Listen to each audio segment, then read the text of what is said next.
Hello friends, master brain पर आपका welcome. Arithmetic progression की एक्सरसाइज नंबर 5.2 का 19 नंबर क्वेश्चन करने जा रहे हैं। इसमें बस दो ही क्वेश्चन बचे आपके 19 और 20। इसी वीडियो में आप उनको कंप्लीट करेंगे।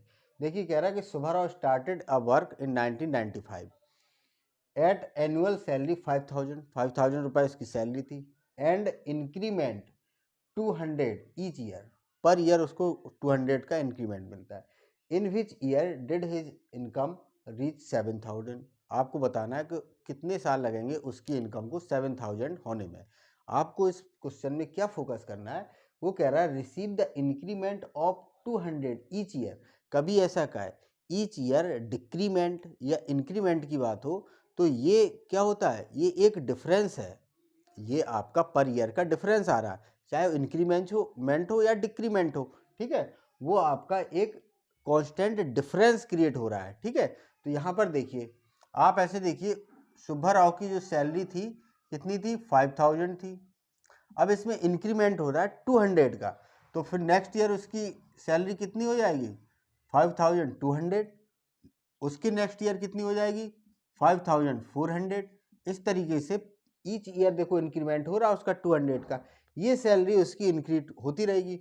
और कहाँ तक हमें बात करनी है, जब उसकी सैलरी 7,000 हो जाएगी। इतने साल तक हमको ये इंक्रीमेंट दिखाना है। बस आपसे ये पूछा कि 5,000 से 7,000 की सैलरी तक जाने में उसको कितने साल लगे।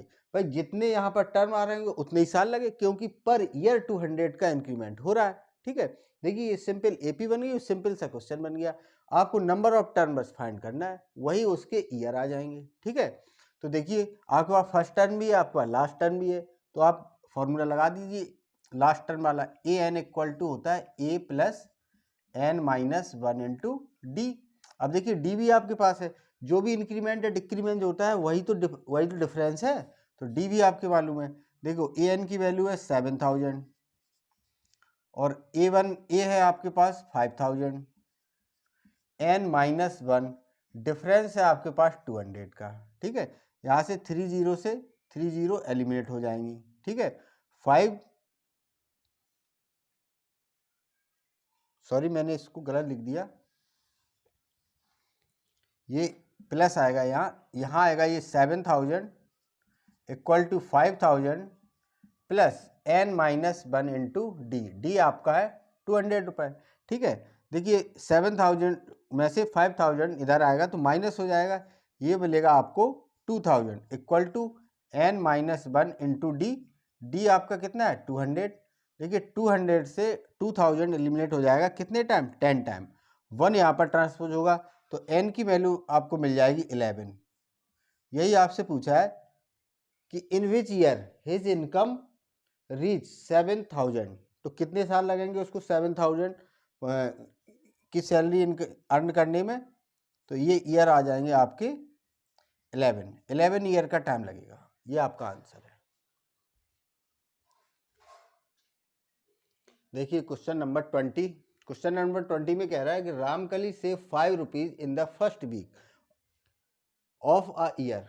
किसी साल के फर्स्ट वीक में रामकली ने 5 रुपये बचाए एंड देन इंक्रीज हर सेविंग बाई 1 रुपीज एंड 75 पैसे, ठीक है। अब देखिए, यहाँ पर जैसे पिछले क्वेश्चन में था सेम ऐसे ही है। अब यहाँ पर देखो उसने क्या क्या कह रहा है, इंक्रीज हर वीकली सेविंग। उसने अपनी वीकली सेविंग को इंक्रीज किया बाय रुपीज 1 रुपीज 75 पैसे।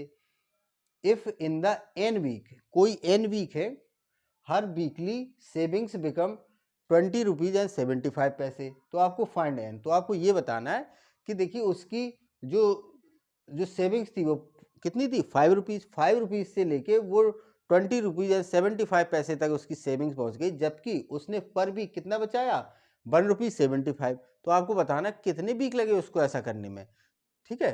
तो देखिए, सबसे पहले कितने रुपए सेविंग की है उसने, 5 रुपीज़।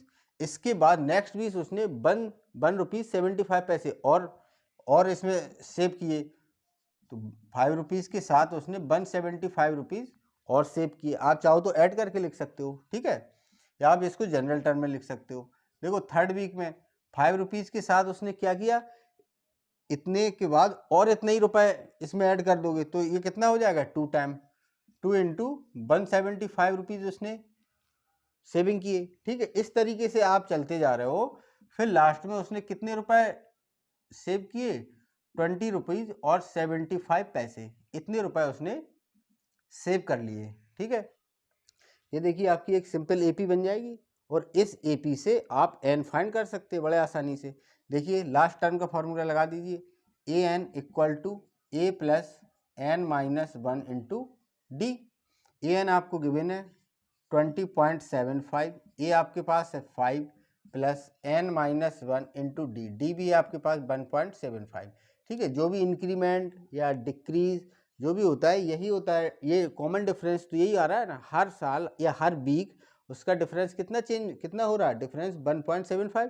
तो ये आपका कॉमन डिफरेंस। आप चाहो तो कॉमन डिफरेंस डी बराबर A2 माइनस A1 करोगे तो देखिए A2 माइनस A1, तो ये 5 आपका माइनस हो जाएगा, यही बचेगा आपका डिफरेंस। ठीक है, अब देखिए इस 5 को इधर लाओगे माइनस हो जाएगा, तो ये हो जाएगा 15.75 इक्वल टू n माइनस 1। देखिए ये मल्टीप्लाई में तो ये डिवाइड में आ जाएगा 1.75। तो देखो डेसिमल जब सेम प्लेस पे होता है तो डेसिमल हट जाते हैं। इक्वल फ्रैक्शन का यूज़ करते हुए आप 100 से इसको मल्टीप्लाई करा दीजिए, 100 से इसको, डेसिमल आपका एलिमिनेट हो जाएगा। अब इसको 25 से आप काट दीजिए, 25 से ये 7 टाइम डिवाइड हो जाएगा। 25 से पहले आप 25 6 जा करोगे तो कितना कितना होएगा आपका 157 बचेगा। फिर 25 3 जा 25। ठीक है, 7 से फिर ये डिवाइड हो जाएगा 9 टाइम, 1 यहाँ पर आ जाएगा, इस तरफ माइनस का प्लस, तो आपको यहाँ से n कितना मिलेगा? 10। ठीक है, यही आपका आंसर है। उसको 5 रुपीज़ से 20 रुपीज़ 75 पैसे पहुँचने में उसको कितने वीक लग गए? 10 वीक लग गए। ठीक है, यही आपका आंसर है।